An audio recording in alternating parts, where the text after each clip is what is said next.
RCM അന്ന് പുറത്തുണ്ടാവും. RCMന്റെ അന്ന് പുറത്തുണ്ടാവും. അത് വേണം ബ്രാൻ ഓയിൽ കൃത്യമായിട്ട് യൂസ് ചെയ്യാൻ വേണ്ടിട്ട് നോക്കുക.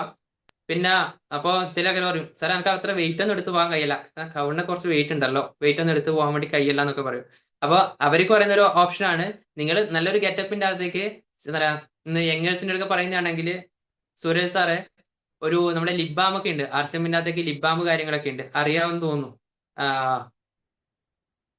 ASHA Jayendran madam lip balm ഒക്കെ യൂസ് ചെയ്തിട്ടുണ്ടായിരുന്നു. ഇതിന്റെ അകത്തുള്ള RCMന്റെ ലിപ് ബാം ഒക്കെ യൂസ് ചെയ്ത ആളാണെങ്കിൽ അറിയാം. ഇതിന്റെ അകത്തേക്ക് നാലോളം വെറൈറ്റി ലിപ് ബാം വരുന്നുണ്ട്. കിസോണിന്റെ വെർഷനിൽ തന്നെ എന്തൊക്കെ വരുന്നുണ്ട്, നമുക്ക് സ്ട്രോബെറിന്റെ വരുന്നുണ്ട്, വാനിലന്റെ വരുന്നുണ്ട്, ചോക്ലേറ്റിന്റെ വരുന്നുണ്ട്, മിന്റിന്റെ 4 തരത്തിലുള്ള ഫ്ലേവറോടുള്ള ലിപ് ബാം വരുന്നുണ്ട്.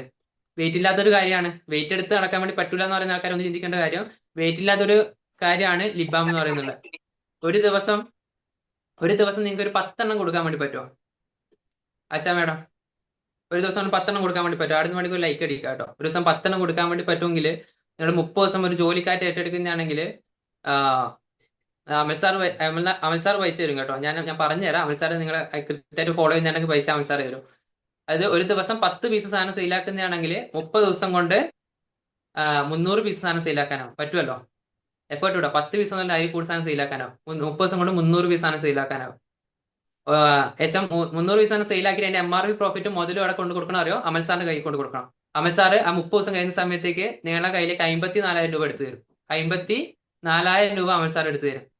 ചെറിയ സാധനം 10 രൂപ. ഒരു 10 എണ്ണം എന്ന് പറഞ്ഞാൽ നമ്മൾ പോക്കറ്റിൽ ഉണ്ടാക്കി കൊണ്ടുപോകാൻ വേണ്ടി പറ്റുന്ന പൈസ ഇല്ലാന്ന് പറഞ്ഞിട്ട് നടക്കുന്ന ആൾക്കാരോട് ഞാൻ പറയുന്നത് കേട്ടോ. പൈസ ഇല്ല, RCMൽ ചേർന്നിട്ട് പൈസ ഉണ്ടാക്കാൻ ആവശ്യം ഒറ്റ മാസം കൊണ്ട് 54,000 രൂപ ഒരു വെറും 10 പീസാണ് ഒരു സാധനം. 10 വീടല്ല, നിങ്ങൾക്ക് 20-30 വീട് ഒരു ദിവസം കയറാൻ വേണ്ടി പറ്റും. ഒരു 10 കൂടെ സാധനം ചെറിയ ഇത്രയുള്ള ലിബാമാണ്.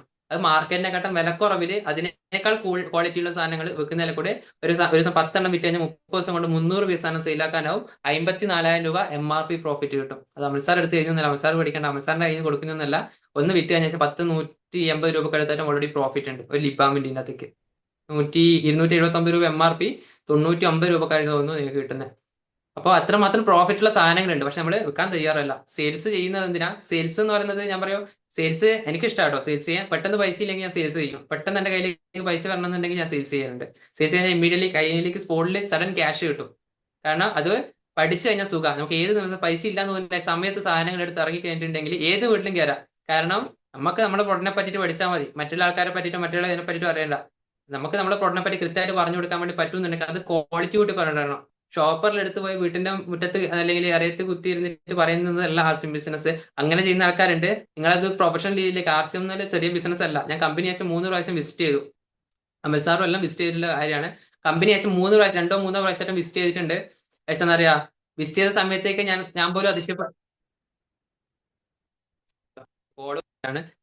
പിന്നെ വിസിറ്റ് ചെയ്ത സമയത്ത് ഞാൻ പോലും അതിശയപ്പെട്ടു പോയി. പക്ഷെ 650 ഏക്കറിന് ഓണായിട്ടുള്ള കമ്പനി, ഇത്രയും വലിയൊരു കമ്പനിയിലാണ് ഒരു ഫ്രീ ആയിട്ടുള്ള എൻട്രി വന്നിട്ടുള്ളത്. നമ്മളെല്ലാം എവിടെയാണ് കിടക്കുന്നത് നോക്കി നോക്കിയാൽ നമ്മൾ ഇപ്പോൾ ഇരിക്കുന്ന സിറ്റുവേഷൻ ആണ്. പക്ഷെ ഞാൻ ചെയ്യുന്ന കമ്പനി, ഞാൻ അസോസിയേറ്റ് ചെയ്ത കമ്പനി ഇത്ര ആസ്തിയുള്ള ഒരു കമ്പനി. 17 ലക്ഷം സ്ക്വയർ ഫീറ്റിനകത്തേക്ക് ഇതിന്റെ ഹെഡ് ഓഫീസ് മാത്രമുണ്ട്.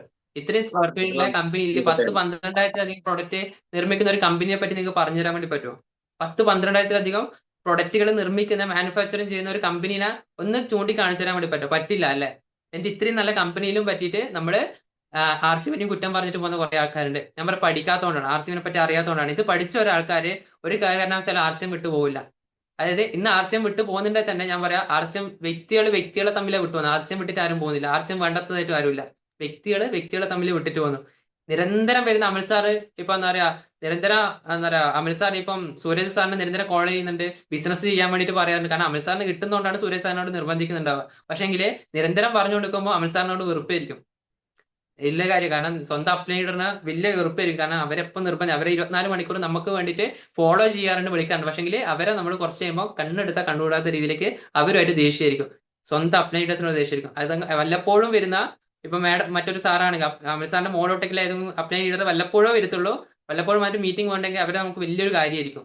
പക്ഷെങ്കിൽ സ്ഥിരം നിരന്തരമായിട്ട് നമ്മൾ എന്താ പറയുക, കമ്മ്യൂണിക്കേഷൻ നടത്തുന്ന അവരുമായിട്ട് അത്ര വലിയ ടച്ച് ഉണ്ടാവില്ല. കാരണം അവർ പറയുന്ന വാക്ക് നമ്മൾ വിലയിൽ വെക്കാനില്ല.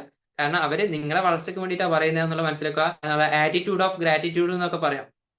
നിങ്ങൾ ഒരു കൃതജ്ഞതാ മനോഭാവം, അതായത് ഒരു നന്ദിയുള്ളവരായിട്ട് മാറുമെന്ന് പറയാം. നിങ്ങൾക്ക് വേണ്ടിയിട്ടുള്ള ഏത് നിമിഷം എഫേർട്ട് ഇട്ടിട്ട് വരാൻ വേണ്ടി തയ്യാറായുള്ള കുറെ അപ്ലൈ ലീഡേഴ്സ് ഉണ്ട്. ഏത് സമയത്ത് 24 hours എന്നൊക്കെ പറയാം, വരാൻ വേണ്ടി തയ്യാറായുള്ള അപ്ലൈ ലീഡേഴ്സ് ഉണ്ട്. അവരോട് നന്ദി പറയാൻ വേണ്ടി തയ്യാറാവുക കേട്ടോ. നന്ദി പറയുക തന്നെ വേണം. കാരണം അവര് നിങ്ങൾക്ക് വേണ്ടി എഫേർട്ട് എടുക്കുന്നുണ്ട്. നിങ്ങൾക്ക് അടിയിൽ വരുന്ന പി വിയും കാര്യങ്ങളും അവരോ സപ്പോർട്ടോട് കൂടിയിട്ട് തന്നെയാണ് വരുന്നത്. ഏത് നിമിഷം സപ്പോർട്ടിന് വേണ്ടിയിട്ട് അവർ വരാൻ തയ്യാറാണ്. അപ്പൊ നന്ദിയുള്ളവരായിട്ട് മാറാൻ വേണ്ടിയിട്ട് തയ്യാറാവുക എന്നുള്ളത് കൂടി പറയാറുണ്ട്. പിന്നെ ഞാൻ ഇതിൻ്റെ അകത്തേക്ക് വന്നതിന്റെ ഏറ്റവും നല്ലൊരു കാര്യം എന്ന് പറഞ്ഞാൽ പാസീവിങ് തന്നെയാണ് കേട്ടോ. കാരണം സത്യം പറഞ്ഞു കഴിഞ്ഞാൽ ഞാൻ ആദ്യമൊക്കെ ചിന്തിക്കാറുണ്ടായിരുന്നു. അതായത് പണിയെടുക്കാണ്ട് എങ്ങനെ പൈസ ഉണ്ടാക്കാന്നതിനെ പറ്റി ഗൂഗിളിലൊക്കെ കുറെ സെർച്ച് ചെയ്തിട്ടുണ്ടായിരുന്നു കേട്ടോ. പണിയെടുക്കാണ്ട് പൈസ ഉണ്ടാക്കാൻ എളുപ്പമാർഗ്ഗമാണല്ലോ. പണിയെടുക്കാണ്ട് എങ്ങനെ പൈസ ഉണ്ടാക്കാം. ഇന്നത്തെ ചെറുപ്പക്കാർക്കൊക്കെ ചിന്തിക്കുന്ന പണിയെടുക്കാണ്ട് എങ്ങനെ വീട്ടിൽ ഇരുന്നിട്ട് പൈസ ഉണ്ടാക്കാം. സത്യം പറഞ്ഞാൽ അത് മുന്നിൽ തന്നെ എത്തുകയും ചെയ്ത്. കാരണം നമ്മൾ ചിന്തിക്കുന്നത് മുന്നിലെത്തും എന്ന് പറയുന്നില്ല. പണിയെടുക്കാണ്ട് പൈസ ഉണ്ടാക്കാം. കാരണം പണി എടുക്കണമെന്ന് വെച്ചാൽ ആർസിഎമ്മിലേക്ക് ഇനി പുതുതായിട്ട് ഇരിക്കുന്ന ആൾക്കാരോടാണ്. ഇനി ഞാൻ ഇവിടുന്ന് പണിയെടുക്കാണ്ട് പൈസ ഉണ്ടാക്കാന്ന് പറഞ്ഞിട്ട് ആർസിഎമ്മിലേക്ക് പണിയെടുക്കാണ്ട് നിന്നിട്ടുണ്ടെങ്കിൽ പൈസ ഉണ്ടാവില്ല കേട്ടോ. ആദ്യം കുറച്ച് കാലം 2 വർഷം പണിയെടുക്കണം. 2 3 വർഷം ഞാൻ പറയും പണിയെടുക്കണ്ടെന്ന് പറഞ്ഞാൽ നമ്മൾ നല്ല പോലെ പണിയെടുക്കണം. നല്ല പോലെ പണിയെടുക്കാനുണ്ട് ഇതിനകത്തേക്ക്. പലരും പറയുന്നത് എളുപ്പമാണെന്ന്. എളുപ്പം എന്നല്ല, നല്ല പോലെ പണിയെടുക്കണം. പക്ഷെ പണി എടുത്താൽ നിങ്ങൾക്ക് പൈസ കിട്ടും. പി വി എന്ന സംഭവം പർച്ചേസ് വോളിയം അല്ല, ഞാൻ പറയും പൈസ വരുന്ന പൈസ വരുന്ന സംഭവമാണ് പി വി എന്ന് പറഞ്ഞാൽ. പൈസ വരും, പി വി പൈസ വരും, പൈസ വരുന്ന സംഭവമാണ് പി വി. നിങ്ങൾ പി വി മാത്രം ഒന്ന് ജനറേറ്റ് ചെയ്യാൻ വേണ്ടിയിട്ട് ഒന്ന് മുന്നോട്ടേക്ക് നോക്കിയാൽ മതി. നിങ്ങൾക്ക് പൈസ വരും. പക്ഷേ 2 വർഷം നിങ്ങൾ എഫേർട്ട് ഇടാൻ തയ്യാറാണ്. എഫേർട്ട് ഇടണം. നിങ്ങൾ മറ്റൊരു ജോലി, ഞാൻ എഫേർട്ട് ഇടണമെന്ന് വെച്ചാൽ നിങ്ങൾ ഭീകരാവസ്ഥയിൽ നിന്ന് കണ്ട നിങ്ങൾ മറ്റൊരു ജോലിയിലേക്ക് പോയിട്ട് വേറെ ഏതെങ്കിലും ആർസിഎം അല്ല, നിങ്ങൾ സാധാരണ ഒരു ട്രഡീഷണൽ ബിസിനസിന്റെ അകത്തേക്കോ മറ്റൊരു ബിസിനസിന്റെ അകത്തേക്കോ വേറെ ഏതെങ്കിലും ഒരു ജോലി ചെയ്തോട്ടെ, ആ ഈ ജോലിക്ക് ഇടുന്ന ഒരു എഫേർട്ട് ടൈം ടു ടൈം, അതായത് നിങ്ങൾ എത്ര മണിക്കാണ് ആ ജോലിക്ക് 9 മണിക്ക് നിങ്ങൾ വീട്ടിൽ നിന്ന് ഒരു വ്യക്തിയാണെങ്കിൽ വൈകുന്നേരം 7 മണിക്കാണ് നിങ്ങൾ വീട്ടിൽ കയറുന്നെങ്കിൽ ആ ഈ ഒരു സമയം കൃത്യമായിട്ട് നിങ്ങൾ ആർസിഎമ്മിലേക്ക് റിസൈൻ ചെയ്ത് വരുന്ന ആൾക്കാരോടാട്ടോ പറയുന്നത്. മറ്റൊരു ജോലി റിസൈൻ ചെയ്തിട്ട് ആർസിഎം സ്വീകരിക്കണം എന്ന് പറയുന്നുണ്ടെങ്കിൽ ഞാൻ പറയാറ് ഈ ജോലിയിൽ എടുക്കുന്ന അതേ ടൈം നിങ്ങൾ ആർസിഎമ്മിലേക്ക് എടുത്തിട്ടുണ്ട് എന്നുണ്ടെങ്കിൽ ഞാൻ പറയാം നിങ്ങൾക്ക് സക്സസ് ആവാൻ വേണ്ടി പറ്റും, നിങ്ങൾക്ക് പൈസ കിട്ടും. അല്ല, ആർസിഎമ്മിലേക്ക് വന്ന കുറച്ചുണ്ട്. അത്ര വരെ പണിയെടുത്ത അദ്ദേഹം ആർസിഎമ്മിലേക്ക് വന്നു കഴിഞ്ഞാൽ പിന്നെ എന്റെ അപ്ലൈഡർ വേണം എന്നെ സപ്പോർട്ട് ചെയ്യാൻ വേണ്ടി. എന്റെ അപ്ലൈഡർ ഇല്ലാണ്ട് ഞാൻ ഒരാളെ കാണാൻ വേണ്ടി പോകില്ല. അങ്ങനെ പറയുന്ന കുറച്ച് ആൾക്കാരുണ്ട്. എന്റെ അപ്ലൈഡർ ഉണ്ടെങ്കിൽ മാത്രമേ ഞാൻ പി വി ചെയ്യൂ. എന്റെ അപ്ലൈഡർ ഉണ്ടെങ്കിൽ മാത്രമേ ഞാൻ ഒരാളെ കാണാൻ വേണ്ടി പോകും. എന്റെ അപ്ലൈഡർ വിളിച്ചിട്ട് എടുക്കുന്നില്ല. എന്റെ അപ്ലൈഡർ വലിയ പ്രശ്നമാണ്. കാരണം വെച്ചാല് അപ്ലൈഡർ എപ്പം വേണം. ഇതുവരെ ചെയ്ത കമ്പനീൻ്റെ അകത്തേക്ക് ഒറ്റക്ക് അവൻ ഓടിയിട്ടുണ്ടാവും, വാങ്ങിയിട്ടുണ്ടാവും, ഭക്ഷണം കഴിക്കാണ്ട് വരെ ഓടിയിട്ടുണ്ടാവും. പക്ഷേ എന്റെ ആർസിഎം ബിസിനസ്സിലേക്ക് വരുന്ന സമയത്തേക്ക് എല്ലാവരും അപ്ലൈഡർ ഉണ്ടെങ്കിൽ ഞാൻ ഉറങ്ങും എന്നുള്ള പറയുന്ന സിറ്റുവേഷനിലേക്ക് പോകുന്ന കുറെ ആൾക്കാരുണ്ട്. കാരണം നിങ്ങൾക്ക് പൈസ കിട്ടിയിട്ട് നിങ്ങൾ അപ്ലൈഡറല്ല കൊണ്ട് കൊടുക്കുന്നത്. നിങ്ങൾക്ക് ഞാൻ ഓപ്പൺ ആയിട്ട് പറയുന്നത് കേട്ടോ. കാരണം കുറെ ആൾക്കാർക്ക് ചിലപ്പോൾ ഇതിൻ്റെ അകത്ത് ഞാൻ പറയുന്നതായിട്ട് ദേഷ്യക്ക് വരണ്ട. കാരണം ഞാൻ ഓപ്പൺ ആയിട്ട്, കാരണം അപ്ലൈഡർക്ക് നിങ്ങൾക്ക് പൈസ കിട്ടും. ഞാൻ എന്നോട് പറയലോ അപ്ലൈഡർ എന്നെ ആശ്രയിച്ച് മാത്രം ജീവിക്കുന്ന ആൾക്കാരുണ്ടായിരുന്നു. അതായത് ഞാൻ അവരോട് പറയുന്നത് നിങ്ങൾക്ക് നിങ്ങൾ റോയൽറ്റി ആയിട്ട് നിങ്ങൾ സ്റ്റാർ ആയിട്ടാകുമ്പോൾ നിങ്ങൾക്ക് കിട്ടുന്ന പൈസേനകത്തേക്ക് 1% 2% എനക്ക് കൊണ്ട് തരാറില്ല. കാരണം ഇതുവരെ ചെയ്ത ജോലിക്കും നിങ്ങൾ തന്നെ എഫേർട്ട് ഇട്ട് ചെയ്ത ജോലിയാണ്. ഇവിടെയും നിങ്ങൾ തന്നെ എഫേർട്ട് ഇടുക. കാരണം നിങ്ങൾക്ക് കിട്ടുന്ന പൈസ നിങ്ങൾക്ക് മാത്രമല്ല 7 തലമുറക്ക് കിട്ടുന്ന പൈസ ഇതിൻ്റെ അകത്ത് കിട്ടുന്നത്. അപ്പോൾ നിങ്ങൾ കുറച്ച് എഫേർട്ട് തന്നെ ഇടണം. എഫേർട്ട് ഇട്ട് കഴിഞ്ഞാൽ 1 രൂപ കുറയാണ്ട് അതിനെക്കാട്ടും കൂടുതലേ കമ്പനി നിന്ന് തരുന്നുള്ളൂ. ഇന്നേ വരെ നിങ്ങൾക്ക് ഞാൻ പല സോഷ്യൽ മീഡിയ പല കമ്പനീനെ പറ്റി ഞാൻ ആർസിഎം മാത്രമല്ല കേട്ടോ, എല്ലാ കമ്പനിയെ പറ്റി അടിച്ചു നോക്കലുണ്ട്. എല്ലാ കമ്പനിയെ പറ്റി അടിച്ചു നോക്കുന്നുണ്ട്. എല്ലാ കമ്പനീനെ പറ്റി നെഗറ്റീവ് ഫീഡ്ബാക്ക് ഇഷ്ടം പോലെ കാണാനുണ്ട്.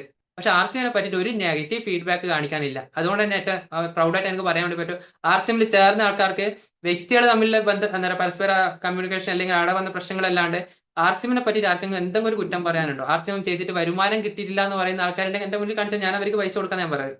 ആർസിഎം ചെയ്തിട്ട് കൃത്യമായിട്ട് പി വി ചെയ്തിട്ട് അവർക്ക് കമ്പനി പൈസ കൊടുത്തിട്ടില്ലാത്ത ഒരു വ്യക്തി ഉണ്ടെങ്കിൽ എന്റെ കയ്യിൽ നിന്ന് ഞാൻ പൈസ എടുത്ത് തരാം. നിങ്ങളോടും കേട്ടോ ഞാൻ പറയുന്നത്, എന്റെ കയ്യിൽ നിന്ന് പൈസ എടുത്ത് കൊടുക്കാം. സിസ്റ്റം പ്രകാരം എല്ലാം നിങ്ങൾ ചെയ്തിട്ടില്ലെങ്കിൽ ആർസിഎം പൈസ തരില്ല.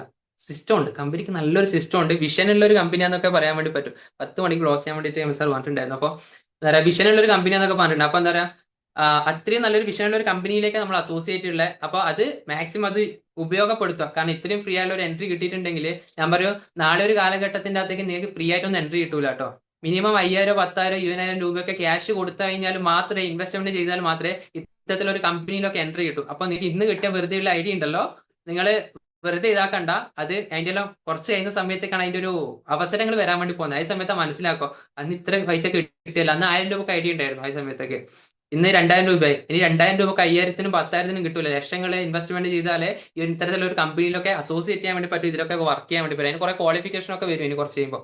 നിങ്ങൾക്ക് ഇന്ന ക്വാളിഫിക്കേഷൻ ഉണ്ടോ ഈ നെറ്റ്വർക്ക് ചെയ്യാൻ വേണ്ടിയിട്ട്, അങ്ങനത്തെ ക്വാളിഫിക്കേഷൻ ഒക്കെ വരുന്ന ഘട്ടത്തിലേക്കാണ് പോകാൻ വേണ്ടി പോകുന്നത്. അപ്പൊ അതും കൂടി ഒന്ന് മനസ്സിലാക്കാം. പിന്നെ ഇതിനകത്തൊക്കെ എന്തൊക്കെ നേടി. കാരണം ആർസിഎം ബിസിനസ് പലരും പറയാറുണ്ട് നാട്ടിലൊക്കെ. നിങ്ങളുടെ അമ്മേനോടൊക്കെ പറയാൻ ആൾക്കാരും പറഞ്ഞിട്ടുണ്ടായിരുന്നു, മോനെ ഇതിൻ്റെ അകത്തേക്ക് ഇറക്കോ, മോനെ എന്തെങ്കിലും പഠിപ്പിച്ചാൽ പോലെ PSC കാരൻ വിട്ടാൽ പോരായിരുന്നു എന്നുള്ളത്. കാരണം ഇന്ന് എൻ്റെ ഒരു ഹോബി എന്ന് പറയുന്നത്, എന്ന് ശ്രീ സാറൊക്കെ പറയുന്ന പോലെ തന്നെ ഇന്ന് ജോലി കളയാന്നുള്ളത് എൻ്റെ ഒരു ഹോബി കേട്ടോ.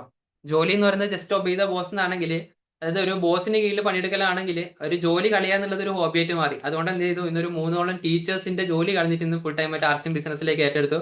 അവരിന്ന് സ്റ്റാർ അച്ചീവർ ഒക്കെ ആയിട്ട് ഇന്ന് എൻ്റെ ടീമിലൊക്കെ ഇതിൻ്റെ അകത്തേക്ക് ഉണ്ട്. അതായത് ജോലി കളഞ്ഞിട്ട് ആർസിഎം ബിസിനസ്സിലേക്ക് ജോലി കൊടുക്കുക. ഒരു 10 പേർക്കോ 1000 പേർക്കോ ജോലി കൊടുക്കാൻ വേണ്ടിയിട്ട് പറ്റി. എന്താ പറയാ, ഇന്നൊരു ട്രിവാൻഡ്രം തൊട്ട്, അതായത് ഇന്ന് എന്നെ അറിയാത്തൊരു ഇതിൻ്റെ അകത്തേക്കാണെങ്കിൽ ഇന്ന് തിരുവനന്തപുരം തൊട്ട് കാസർഗോഡ് വരെ യു പിയിലും ലക്ഷദ്വീപിലും അടക്കം ഇന്ന് ഞാൻ അറിയാണ്ട് കൂടി എന്റെ ടീം ബിൽഡാകുന്ന രീതിൻ്റെ അകത്തേക്ക് മാറി. കാരണം വെച്ചാല് നെറ്റ്വർക്ക്. അതുകൊണ്ട് എനിക്കൊരു അഭിമാനം എന്ന് വെച്ചാൽ ഇന്ന് തിരുവനന്തപുരത്ത് പോയിട്ട് പെട്ട് കഴിഞ്ഞാലോ ആലപ്പുഴ പോയി പെട്ട് കഴിഞ്ഞാലും ഒരു കോളിലേക്ക് ആരെങ്കിലും വന്ന് കൂട്ടാനുണ്ടാവും, അവിടെ ഒരു വീടുണ്ടാവും. കാരണം നല്ല ബന്ധങ്ങൾ കിട്ടി. കാരണം എന്താ പറയാ, ഇപ്പൊ എന്താ പറയാ, പാലക്കാട് പോയിട്ട് അമൽ സാറിന് ഉണ്ടാവും, അല്ലെങ്കിൽ മറ്റേതും ടീം. ഞാൻ പാലക്കാട് വരാറുണ്ട്, മീറ്റിങ്ങിനൊക്കെ വരാറുണ്ട്. കഴിഞ്ഞൊരു ഷോപ്പ് ഉദ്ഘാടനത്തിന് വേണ്ടിയിട്ട് അവിടെ വന്നിട്ടുണ്ടായിരുന്നു. അപ്പൊ ഇതിനകത്ത് ശിവകുമാർ സാർ, അത് ഈ മേഡം എന്ന അവിടെ ഉണ്ടായിരുന്നു ഷോപ്പ് ഉദ്ഘാടനത്തിന് വേണ്ടി. അപ്പോൾ എന്താ പറയാ, അവിടെ ഷോപ്പൊക്കെ വിസിറ്റ് ചെയ്തിട്ടുണ്ടായിരുന്നു. അവിടെ ചെറിയൊരു ടീമുണ്ട്. എല്ലാ ഡിസ്ട്രിക്റ്റിലേക്കും ടീമിനെ നെറ്റ്വർക്ക് ബിൽഡ് ചെയ്യാൻ വേണ്ടി, നെറ്റ്വർക്ക് ബിൽഡ് ചെയ്യണം. നെറ്റ്വർക്കാണ് ഈ ബിസിനസിന്റെ നെടുന്തൂണ് എന്ന് പറഞ്ഞിട്ട് നെറ്റ്വർക്ക് ബിൽഡ് ചെയ്യണം. നിങ്ങൾ സെയിൽസിനൊപ്പം, സെയിൽസ് പുതിയ ആൾക്കാരെ പരിചയപ്പെടാൻ വേണ്ടിയിട്ട്, നിങ്ങൾ സാധനം വിൽക്കാൻ വേണ്ടിയിട്ടാണ് നിങ്ങൾ നോക്കണ്ട. ആൾക്കാരെ പരിചയപ്പെടാൻ വേണ്ടിയിട്ട് സെയിൽസ് ഉപയോഗപ്പെടുത്തുക. ആൾക്കാരെ പരിചയപ്പെട്ട് കഴിഞ്ഞാൽ അവരെ നെറ്റ്വർക്കിലേക്ക് മാറ്റണം, അവരെ ജോയിൻ ചെയ്യാൻ വേണ്ടിയിട്ട് തയ്യാറാവുക. അതുകൊണ്ട് എന്ത് ചെയ്തോ, ആർസിഎമ്മിലേക്ക് കിട്ടിയ ഐഡി മാക്സിമം ഉപയോഗപ്പെടുത്തിയത് കൊണ്ട് ഇന്ന് എന്റെ സത്യം പറഞ്ഞ ആർസിഎമ്മിലേക്ക് വരുന്നതിന് മുന്നേ എന്റെ വീടിന്റെ മുറ്റത്തേക്ക് ഒരു വണ്ടിയില്ലായിരുന്നു. എന്താ പറയാ, ഏറ്റവും ദരിദ്ര ഇതിന്റെ അകത്ത് കൂടി പോയ ഒരു ഫാമിലി തന്നെയായിരുന്നു എനിക്ക് പറയാൻ വേണ്ടി പറ്റും. ഇന്ന് വോട്ട് ഇട്ട് നോക്കണ്ട കേട്ടോ, ഇതെല്ലാം ആർസിഎം വന്ന വോട്ടാ, ആർസിഎം വന്ന ഡ്രസ്സാ, A to Z ആയിട്ട്. ഇന്ന് ഞാൻ എന്താ ഒരു സാധനം വാങ്ങിക്കുന്നുണ്ടെങ്കിൽ ആർസിഎമ്മിന്റെ പൈസയാന്ന് പറയും. ഇന്ന് ശ്വസിക്കുന്ന ശ്വസനത്തിൽ നിന്ന് അടിച്ച പെയിന്റ് കൂടി ആർസിഎമ്മിന്റെ പെയിന്റ് കേട്ടോ, വീടിനടിച്ച കംപ്ലീറ്റ്ലി ആർസിഎമ്മിലേക്ക് മാറാൻ വേണ്ടി നോക്കി. അതുകൊണ്ട് വണ്ടി ഇല്ലാത്ത എനിക്ക് ഡ്രീംസ് പലതും ഉണ്ടായിരുന്നു. ഒരു നല്ലൊരു ബൈക്ക് മേടിക്കണം എന്നുള്ളത്. അന്ന് 2 ലക്ഷം രൂപേന്റെ ബൈക്ക് മേടിച്ചു. ഇന്ന് വീട്ടിന്റെ മുറ്റത്ത് കാറടക്കം 5ഓളം വണ്ടി കിടക്കുന്നുണ്ട് കേട്ടോ. 4 ആളെ വീട്ടിലുള്ളൂ, 5ഓളം വണ്ടി ഇന്ന് വീട്ടിന്റെ മുറ്റത്ത് കിടക്കുന്നുണ്ട്. കംപ്ലീറ്റ്ലി ആർസിഎമ്മിന്റെ കേട്ടോ. കാരണം അവരൊക്കെ ഞാൻ ഇതേപോലെ പുറത്തുനിന്ന് പഠിക്കുന്നത്, പുറത്തുനിന്ന് പണിയെടുക്കാൻ ഇന്ന് പുറത്തുനിന്ന് പൈസയുടെ വരുന്നില്ല വീട്ടിൽ, കംപ്ലീറ്റ്ലി ആർസിഎം ആണ്. ഞാൻ ഇന്നൊരു റോയൽറ്റി അച്ചീവർ എന്ന് പറഞ്ഞു, ഗോൾഡ് അച്ചീവർ എന്ന് പറഞ്ഞിട്ടുണ്ടെങ്കിൽ സത്യത്തിൽ റോയൽറ്റി അച്ചീവർ ഫാമിലി ബിസിനസ് ആയിട്ട് നോക്കുന്നുണ്ടെങ്കിൽ ഞാൻ ഇന്നൊരു സ്റ്റാർ പ്ലാറ്റിനം അച്ചീവറാണ്. കാരണം എന്റെ മദർ അമ്മ സ്റ്റാർ പ്ലാറ്റിനം അച്ചീവർ ആണ്, ഞാൻ ഇന്നൊരു റോയൽറ്റി അച്ചീവർ ആണ്. ഓക്കെ. അപ്പോൾ 5ഓളം വണ്ടി എടുക്കുന്നുണ്ട്. നല്ലൊരു ലാപ്ടോപ്പ് വേണമെന്ന് ആഗ്രഹിച്ചിട്ടുണ്ടായിരുന്നു, ഡ്രീം ചെയ്തിട്ടുണ്ട്. ഈ ആർസിഎമ്മിലേക്ക് കൂടി തന്നെ ലാപ്ടോപ്പ് എടുത്തു. നല്ലൊരു മൊബൈൽ വേണമെന്ന് ആഗ്രഹിച്ചിട്ടുണ്ടായിരുന്നു. ഏകദേശം 1 ലക്ഷത്തി, അത് ആദ്യമുള്ളത് ഫോൺ റെഡ്മിന്റെ ഏകദേശം 10-12 ആയിരം രൂപേന്റെ ഒരു ഫോൺ എടുത്ത് ഞാൻ ഇന്ന് ശേഷം ഇതിന്റെ അകത്തേക്ക് നോക്കുന്ന സമയത്ത് 1,20,000 രൂപേന്റെ നല്ലൊരു ഫോണും കാര്യങ്ങളൊക്കെ, എന്താ പറയുക, ലക്ഷറി ജീവൻ തന്നെ ആസ്വദിക്കും എന്നൊക്കെ പറയാം. ഒരു ഫോൺ എടുത്തു. ഈ സമയത്തേക്ക് നമ്മൾ കഴിഞ്ഞ ഈ 6-ാം തീയതി ഓണത്തിന് ശേഷം ഓണാഘോഷ പരിപാടി ഒരു ദിവസം മുന്നേ, ഇതിന് മുന്നേ ഒരു വർഷം വീട്ടിലേക്ക് വെച്ച് നടത്തി. അന്ന് പെട്ടെന്ന് വെച്ച ഓണാഘോഷ പരിപാടി എന്ന് വെച്ചാൽ കൂടുതൽ പേര് ജോയിൻ ചെയ്തു, വീടിനകത്തേക്ക് വന്നു. വീട്ടിലെ ഈ സമയത്ത് സൗകര്യം കുറവുണ്ടായിരുന്നു.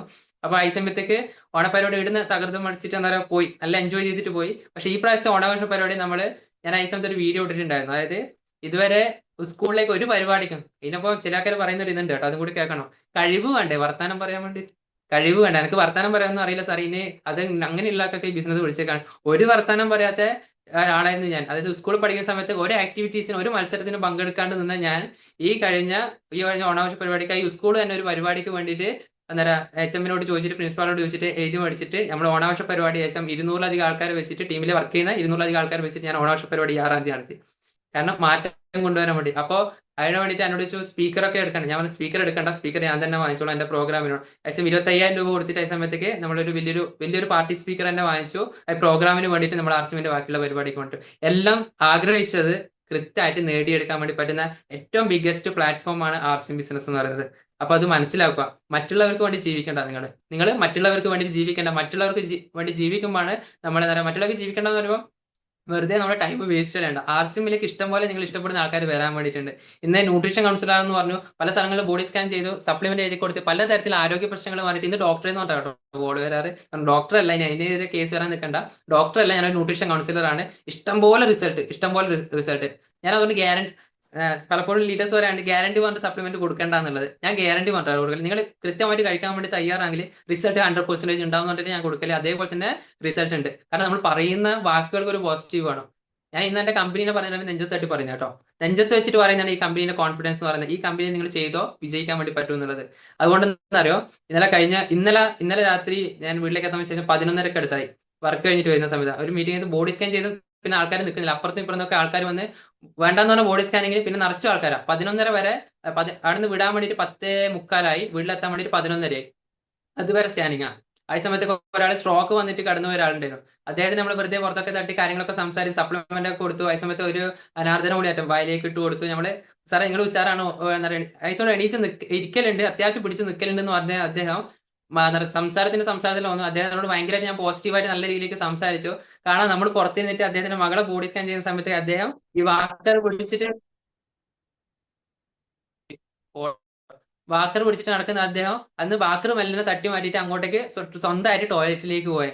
പ- ആ, ഞാനും അപ്പുറത്ത് എന്റെ ഒപ്പം വന്ന നിഖിൽ സാർ ഉണ്ടായിരുന്നു. നിഖിൽ സാറും കൂടി ചിരിക്കല. കാരണം വെച്ചാല് ഇദ്ദേഹം ഇത്രയേ ഉള്ളൂ. കാരണം വെച്ചാല് ചിലവര് സംസാരത്തിന് നമ്മളൊക്കെ ഒരു കോൺഫിഡൻസ് ഉണ്ടെങ്കിൽ നമ്മളൊപ്പം വരുന്നവരെയും നമുക്ക് അച്ചീവ്മെന്റിൽ എത്തിക്കാൻ വേണ്ടി പറ്റും. പലരും പറ്റുമോ, നടക്കുമോ, ഇല്ലേ, ഇതിനകത്ത് ജയിക്കാൻ വേണ്ടി പറ്റുമോ, വിജയിക്കാൻ വേണ്ടി പറ്റുമോ, അങ്ങനെ ആക്കുന്നവർക്ക് പറ്റൂല. ഈ ജന്മത്ത് പറ്റൂല. അവർ ജീവിതത്തിലേ തോറ്റു പോകുന്ന സിറ്റുവേഷനിലേക്ക്. ഒരു മൈൻഡിന് ഒരു പവർ വേണം കേട്ടോ. നിങ്ങൾ എന്താണോ ആഗ്രഹിക്കുന്നത് അത് നിങ്ങൾക്ക് തീർച്ചയായിട്ടും പറ്റും. പറ്റുമെന്ന് ഞാൻ പലപ്പോഴും പറയാറുണ്ട്, പ്രാർത്ഥനകളിൽ പോലും നിങ്ങൾ പലപ്പോഴും മാറ്റം വരുത്തേണ്ടതുണ്ട്. സാർ എന്റെ കടം മാറണേ, ദാരിദ്ര്യം മാറണേ എന്നൊക്കെ പറഞ്ഞാൽ പലർക്കും അമ്പലത്തിൽ പോയിട്ട് പ്രാർത്ഥിക്കാറ്. കടം മാറാനുള്ള പ്രാർത്ഥന, ദാരിദ്ര്യം മാറാനുള്ള പ്രാർത്ഥന, അതിനുള്ള ദാരിദ്ര്യം മാറാനുള്ള വഴിപാട് എന്നൊക്കെ പറഞ്ഞിട്ട് പല ആൾക്കാരും കഴിക്കാറുണ്ട്. ജന്മത്തിൽ നിങ്ങൾ ദാരിദ്ര്യം മാറൂല, ജന്മത്തിൽ നിങ്ങൾ കടവും മാറൂല. നിങ്ങൾ എന്താണ്, പ്രപഞ്ചത്തിന് ഒരു പോസിറ്റീവ് ഉണ്ട്. അതായത് നിങ്ങൾ എന്താണോ അങ്ങോട്ടേക്ക് കൊടുക്കുന്നത്, അതേ ഇങ്ങോട്ടേക്ക് തിരിച്ചു കിട്ടുള്ളൂ കേട്ടോ. അതായത് നിങ്ങൾ അങ്ങോട്ടേക്ക് പറയുന്നത് ദൈവം കേൾക്കുന്നത് തീർച്ചയായും തരും. അതായത് ദൈവം എന്റെ ദാരിദ്ര്യം മാറണേ, ദൈവം എന്റെ കടം മാറണേ എന്ന് പറഞ്ഞു കഴിഞ്ഞാൽ ആ ദാരിദ്ര്യം കടവും ദൈവം കേൾക്കുന്ന, ആ ദാരിദ്ര്യം കടവും മാത്രമേ നിങ്ങൾക്ക് ദൈവം തരുള്ളൂ. ദൈവമേ ഞാനൊന്ന് സമ്പന്നനാകണമെന്നോ, ദൈവമേ ഞാനൊരു നല്ല ആരോഗ്യത്തോട് കൂടിയിട്ട് ജീവിക്കണമെന്ന് പ്രാർത്ഥിച്ചു നോക്കെ നിങ്ങൾ. കടവുള്ള ആൾക്കാർ എന്താ പറയുക, ഇതിലുള്ള ആൾക്കാരോടും കൂടി അതൊരു ഹിപ്നോട്ടിസം, ഒരു കൗൺസിലിംഗ് ബേസിൽ പറയുന്നത്. അതായത് നിങ്ങൾ കൃത്യമായിട്ട് കൊടുത്തു കഴിയുന്നത് തീർച്ചയായും നിങ്ങൾക്ക് കിട്ടും. മൈൻഡിന്റെ നിങ്ങളുടെ മൈൻഡിലേക്ക് എന്താണോ കൂടെ പറയുന്നത്, ദാരിദ്ര്യത്തിനെ പറ്റി കൂടെ പറഞ്ഞുകൊണ്ടിരുന്നാൽ നിങ്ങൾ കടക്കാരനായിട്ട് മാറും. നിങ്ങൾ സമ്പന്നനെ പറ്റി പറഞ്ഞു നോക്കിയാൽ, സമ്പന്നൻ എനിക്ക് നല്ല ക്യാഷ് കിട്ടണം, അല്ലെങ്കിൽ നല്ല ഇതിനെ പറ്റി നിൽക്കണം, ആ ഒരു മൈൻഡ് സെറ്റിൽ നിന്ന് കഴിഞ്ഞാലുണ്ടല്ലോ, നിങ്ങൾ അറിയാണ്ട് നിങ്ങളൊക്കെ എങ്ങനെയോ കൈമിലേക്ക് ക്യാഷ് എത്തും. നിങ്ങളുടെ ആരോഗ്യം, നമ്മൾ ആർസിമിലേക്ക് എന്താ പറയുക, ഇത്രയും പേര് വന്നിട്ട് ആരോഗ്യത്തിനെ പറ്റിയിട്ട് സംസാരിക്കാറ്. എന്തുകൊണ്ടാണ് ഞാൻ പറയുന്നത്, ഇത്ര പേര് നല്ല ആക്റ്റീവായിട്ട് സ്ട്രോങ് ആയിട്ട് ആരോഗ്യത്തിനെ പറ്റി സംസാരിക്കുന്ന, ആരോഗ്യമുള്ളവർക്ക് മാറുന്ന എല്ലാരും പറയുന്ന നമ്മളെ ഇതിന്റെ അകത്തൊക്കെ തന്നെ കൊടുത്തിട്ടുണ്ട്. എന്താ ഫസ്റ്റ് പറയുന്ന ഇതിന്റെ കണ്ടീഷൻ പറയുന്നത് ആരോഗ്യം, ശ്രീ ശാക്തീകരണം മറ്റേതൊക്കെ ഉണ്ടെങ്കിൽ ഫസ്റ്റ് വന്ന് ആരോഗ്യം. എപ്പം പോയി നമ്മൾ ആരോഗ്യത്തിനെ പറ്റി പറഞ്ഞു കൊടുക്കുന്നു, നമ്മളൊക്കെ ഉണ്ടാകുന്ന രോഗങ്ങൾ പോലും നമ്മൾ മറന്നു പോക്കാം. ശരിയല്ലേ? പലപ്പോഴും പറഞ്ഞ നമ്മൾ സപ്ലിമെന്റിന് ഉപരി നമ്മൾ എപ്പോൾ ആരോഗ്യത്തിനെ പറ്റിയിട്ട് പലരോടും സംസാരിക്കുന്നെങ്കിൽ നമ്മളെ രോഗങ്ങൾ വരെ മറന്നു പോകുന്ന സിറ്റുവേഷനിലേക്ക് പോകും. അപ്പൊ ദയവായിട്ട് അങ്ങനെ ഒരു പ്രാർത്ഥനയിൽ കൂടി പോകുന്ന ഒരു വ്യക്തികളാണെങ്കിൽ നിങ്ങളെ ഇതൊന്ന് ചേഞ്ച് ചെയ്യാൻ വേണ്ടി നോക്കുക. മറ്റുള്ളവർക്ക് വേണ്ടിയിട്ട് ജീവിക്കേണ്ട. അതും കൂടി പറഞ്ഞുകൊണ്ട് ഞാനിത് ക്ലോസ് ചെയ്യില്ല. ചെറിയൊരു സ്റ്റോറി. മറ്റുള്ളവർക്ക് വേണ്ടിയിട്ട് നിങ്ങൾ ജീവിക്കേണ്ട. കാരണം എൻ്റെ ഒരു ചെറിയ സ്റ്റോറി പറയുന്നത്, ഒരു രാജഭരണകാലത്ത് ഒരു കുതിരയും ഒരു ആടും ഉണ്ടായിരുന്നു, രാജാവും ഉണ്ടായിരുന്നു. അപ്പോ കുതിരയ്ക്ക് പെട്ടെന്ന് ഒരു ഇഞ്ചുറി പറ്റി, എന്തോ ഒരു പരിക്ക് പറ്റിയ സമയത്തേക്ക് അതിന്റെ കാലൊടിഞ്ഞു. കാലൊടിഞ്ഞ സമയത്ത് വൈദ്യസഹായം തേടി ഈ കുതിരയ്ക്ക് നല്ല രീതിയിൽ ട്രീറ്റ്മെന്റും കാര്യങ്ങളൊക്കെ കിട്ടി. നല്ല ട്രീറ്റ്മെന്റ് കിട്ടി. അത് കുതിരക്ക് അത് നല്ല രീതിയിൽ ആസ്വദിക്കാൻ പറ്റും. കാരണം വെയിറ്റ് എടുക്കണ്ട, എന്താ പറയുക, പിന്നെ പടയോട്ടത്തിന് പോകണ്ട, മറ്റുള്ള ആക്ടിവിറ്റീസും ചെയ്യേണ്ട, സുഖമായിട്ട് കിടക്ക, ആരൊക്കെ വന്ന് തടകി തരുന്നുണ്ട്, ഇതാക്കി തരുന്നുണ്ട്, നല്ല ട്രീറ്റ് കിട്ടുന്നുണ്ട്. കുതിരക്ക് അത് സുഖം പിടിച്ചു പോയി. അപ്പൊ കുതിര എന്ത് ചെയ്ത്, അസുഖം മാറിയിട്ടും കുതിര ഈ രീതിയിലേക്ക് എന്താ പറയുക, ഇങ്ങനെ എഴഞ്ഞു നടക്കാൻ വേണ്ടി നോക്കി. അപ്പോൾ അതിന് വേണ്ടിയിട്ട് നിരന്തരം എന്ത് ചെയ്ത് അതിനുവേണ്ടി ട്രീറ്റ്മെന്റ് നടത്തി. മാസങ്ങളോളം ആ ട്രീറ്റ്മെന്റ് വൈദ്യസഹായം അങ്ങോട്ട് തന്നെ നീണ്ടുപോയി. അപ്പൊ എന്ത് ചെയ്ത, പിന്നീട് രാജാവിനും അടുത്തു കുതിരേനെ. രാജാവിനും അടുത്തിട്ട് രാജാവ് പറഞ്ഞു, വൈദ്യനോട് പറഞ്ഞു, ഇനി നോക്കിയിട്ട് കാര്യമില്ല, ഈ കുതിരേനെ നമുക്ക് കൊന്നു കളഞ്ഞേക്കാം, അങ്ങ് അറുത്ത് കളഞ്ഞേക്കാം എന്നുള്ള പറഞ്ഞു. അപ്പൊ ഇതെന്ത് കേട്ടു, ആട് കേട്ടു. ആട് കേട്ടേപാട് കുതിരേന്റെ അടുക്ക ഓടി വന്നിട്ട് പറഞ്ഞു, എടാ, നിന്റെ ഇങ്ങനെ ആരോഗ്യ പ്രശ്നം കാരണം നിന്നെ കൊന്നു കളയാനാണ് തീരുമാനിച്ചിട്ടുള്ളത്, ഒന്ന് എഴുന്നേറ്റ് നടന്നോന്ന് പറഞ്ഞു. അപ്പൊ കുതിര ഇത് പേടിച്ചിട്ട് എന്ത് ചെയ്തു, കെട്ടൊക്കെ അഴിച്ചിട്ട് തുള്ളി പറഞ്ഞ് രാജാവിന്റെ അടുക്കേ പോയി. അപ്പൊ രാജാവിനും വൈദ്യനൊക്കെ സന്തോഷം വന്നു. കാരണം ഇത്ര നാളും കിടന്നൊരു കുതിര ഇന്ന് സന്തോഷത്തോട് കൂടിയിട്ട്, എനർജിയോട് കൂടിയിട്ട് ഇങ്ങനെ തുള്ളിപ്പാഞ്ഞ് വരുന്നുണ്ട്. രാജാവും സന്തോഷിച്ചു, വൈദ്യനും സന്തോഷിച്ചു. അപ്പോ രാജാവ് പറഞ്ഞ സമയത്ത് ഒരു ഇതാണ്, കുതിര അല്ല ആടാണ് വന്നിട്ട് കുതിരേനോട് പറഞ്ഞത്. ലാസ്റ്റ് രാജാവ് പറഞ്ഞു, എന്തായാലും നമുക്ക് ഈ സന്തോഷം ഒന്ന് ആഘോഷിക്കണം, നമുക്ക് ഈ ആടിനെ അങ്ങ് കൊന്നിട്ട് നമുക്ക് ബിരിയാണി ആക്കിയേക്കാം, നമുക്ക് എന്താ പറയുക ഇതാക്കാന്നുള്ളത്. അപ്പൊ എന്താ പറയുക, മറ്റുള്ളവർക്ക് വേണ്ടിയിട്ട് കൂടുതലായിട്ട് സപ്പോർട്ട് ചെയ്യാൻ വേണ്ടിയിട്ട്, ഇങ്ങനെ ആഗ്രഹിച്ചിട്ട് വേണ്ടി സഹായം ചെയ്യാൻ വേണ്ടി പോകുന്ന ആൾക്കാർ ലാസ്റ്റ് നിങ്ങൾക്ക് തന്നെ പണി കിട്ടുന്നതായിട്ട് നോക്കുക. അപ്പൊ എന്താ, നിങ്ങളെ എന്ന് ഇഷ്ടപ്പെടുക, നിങ്ങൾക്ക് വേണ്ടിയിട്ട് ആക്റ്റീവായിട്ട് വർക്ക് ചെയ്യാൻ വേണ്ടി തുടങ്ങുക. നിങ്ങൾ ഡ്രീം ഗോൾ സെറ്റ് ചെയ്ത ഒരു വ്യക്തികളാണെങ്കിൽ തീർച്ചയായിട്ടും അച്ചീവ്മെന്റിലേക്ക് എത്താൻ വേണ്ടി പറ്റട്ടെ എന്നും കൂടെ ആശംസിക്കുന്നു.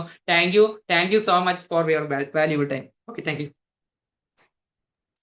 അമൽ സർ, ടൈം കൂടുതലായോ? 10:02. ഏയ് നമുക്കൊന്നും കൂടുതലല്ല, കൂടുതൽ അറിവ് കിട്ടുമ്പോൾ കൂടുതൽ കേട്ട് നിൽക്കും ഞങ്ങളെല്ലാരും. കാരണം ടൈം കറക്റ്റ് ആണ്, കറക്റ്റ് പഞ്ച്വാലിറ്റി നിർത്തി. സൂമിന്റെ ഒരു ചെറിയൊരു എന്റെ ഇമെയിലിൽ ഒരു പ്രശ്നം കാരണം കൊണ്ടാണ്, ഇല്ലെങ്കിൽ അത് കട്ടാവില്ലായിരുന്നു. അത് കണ്ടിന്യൂറ്റി എല്ലാവർക്കും ഒരു ബ്രേക്ക് ആയോ എന്ന് അറിയില്ല. പക്ഷെ എങ്കിൽ കൂടി ഞാൻ അതെല്ലാം റെക്കോർഡ് ചെയ്ത് മാക്സിമം എടുത്തിട്ടുണ്ട്. റീറ്റെയിൽ കാസ്റ്റ് നമ്മൾ യൂട്യൂബിലിടും. അപ്പോൾ സാറിന്റെ പ്രോഗ്രാം എന്താ പറയാ, ഗംഭീര പ്രോഗ്രാം. കാരണം ഞാൻ സാറിനെ ഇൻവൈറ്റ് ചെയ്തപ്പോഴേ എൻ്റെ മനസ്സിലൊരു സങ്കല്പം ഉണ്ടായിരുന്നു, സാറിന്റെ പ്രോഗ്രാം ഇങ്ങനൊരു എല്ലാവർക്കും കണ്ണു തുറക്കാൻ പറ്റിയ ഒരു പ്രോഗ്രാം ആയിരിക്കും. പക്ഷെ ഞാൻ എക്സ്പെക്ട് ചെയ്തേക്കാൾ കൂടുതലായി ഇന്നത്തെ പ്രോഗ്രാം. എക്സ്പെക്ട് ചെയ്തേക്കാൾ കൂടുതൽ എല്ലാവർക്കും, എനിക്ക് വരെ കുറെ കാര്യങ്ങൾ മനസ്സിലാക്കാൻ സാധിച്ചു. അപ്പൊ ഞാൻ കൂടുതൽ സംസാരിക്കില്ല. സാർ ഒരുപാട് ഡ്രീം പറഞ്ഞു. എന്താ പറയുക, സാറിന് വണ്ടി മേടിച്ചു, അതുപോലെ ഒരുപാട് ഡ്രീം സാർ അച്ചീവ് ചെയ്ത ഒരുപാട് ഡ്രീം ഇവിടെ പറയുണ്ടായി. അപ്പൊ എനിക്ക് ജസ്റ്റ് എൻ്റെ ഒരു സ്വപ്നം റിവീൽ ചെയ്യാനുള്ള ഒരു സമയം കൂടിയാണ്. ഞാൻ ഈ ബിസിനസ്സിൽ വന്നപ്പോ ഞാൻ എൻ്റെ വാൾപേപ്പർ വെച്ചതാണ്, ഇതിൽ ഏജ് 22, കാർ അച്ചീവർ ആവുന്നു. ആക്ച്വലി ഞാൻ ഇന്നിവിടെ ഇരിക്കുമ്പോൾ എൻ്റെ പുതിയ ഷിഫ്റ്റ് ഡിസയറിന്റെ ഞാൻ ഓൾറെഡി ബുക്കിംഗ് നടത്തിയിട്ടാണ് ഇവിടെ ഇരിക്കുന്നത്. ഈ മാസം ലാസ്റ്റ് അല്ലെങ്കിൽ അടുത്ത മാസം തുടക്കത്തില് ഈ ഒരു എന്താ പറയാ പുതിയ വണ്ടി ഞാൻ എൻ്റെ ഒരു വീഡിയോ നിങ്ങൾക്ക് പ്ലേ ചെയ്ത് തരാം.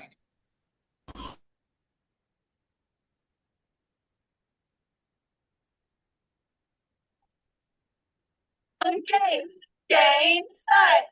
Up, up, up, up, up, up, up, up, up. Up,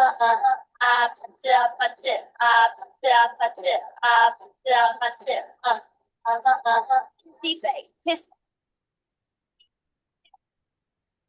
ഇത് എൻ്റെ ഡ്രീമാണ്. അത് ഈ മാസം എൻ്റെ 22ാമത്തെ വയസ്സിൽ ഞാൻ അച്ചീവ് ചെയ്യാൻ പോവാണ്. ബുക്കിംഗ് നടത്തി ആർസിഎമ്മിലൂടെ. സാറ് പറഞ്ഞ പോലെ തികച്ചും ആർസിഎമ്മിലൂടെ ഒരു 3.5 വർഷത്തെ എൻ്റെ ആർസിഎം ജീവിതത്തിൽ എനിക്ക് കിട്ടിയ ആദ്യത്തെ എൻ്റെ സ്വപ്നമാണ്. അത് ഞാൻ 3.5 വർഷം മുന്നേ ഗോൾ ഇട്ട് വെച്ചതുപോലെ തന്നെ 22ാമത്തെ വയസ്സിൽ എനിക്ക് നേടാൻ സാധിച്ചു. ഇത് വേറെ ഒരു മേഖലയിൽ നിന്നാലും ഇങ്ങനെ സാധിക്കില്ല. അതുകൊണ്ട് സാർ ഈ പറഞ്ഞ അവിടെ ഉള്ള സത്യമാണ്. എൻ്റെ ലൈഫിലും ഓരോന്ന് യാഥാർത്ഥ്യമായി കൊണ്ടിരിക്കുകയാണ്. ഒരു ഗംഭീര ഇനോഗ്രേഷൻ പ്ലാൻ ചെയ്തിട്ടുണ്ട് ലീഡേഴ്സിന് എല്ലാവരെയും വെച്ചിട്ട്. അപ്പൊ ആ വീഡിയോസ് എല്ലാവർക്കും വരും.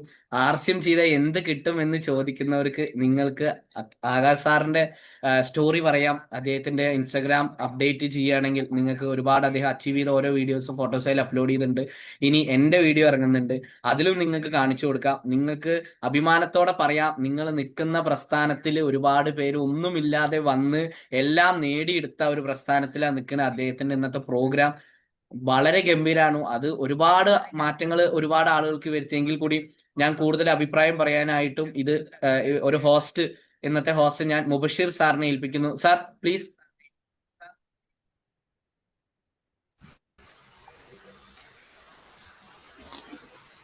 ഓക്കെ അമൽ സാർ,